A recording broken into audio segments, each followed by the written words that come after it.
ചിറ്റി പിടിച്ച കാശായത് കേട്ടോ. വിഷമമുണ്ട് എനിക്ക്. വണ്ടി നിങ്ങൾക്ക് കുഴപ്പമൊന്നുമില്ലല്ലോ. തടിയനങ്ങാതെ കിട്ടിയ കാശല്ലേ. പോകുന്നില്ലേ ഈ ബാക്കിലേക്കാ.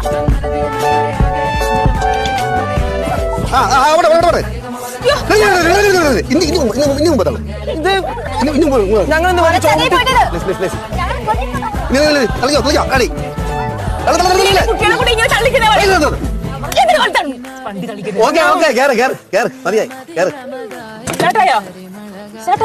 സ്റ്റാർട്ടല്ല, പെട്രോൾ ജാമായി. ഇപ്പൊ കറക്റ്റ് ആയില്ലേ? ആ കരട് കളിക്കുന്നതായിരിക്കും. സോറി.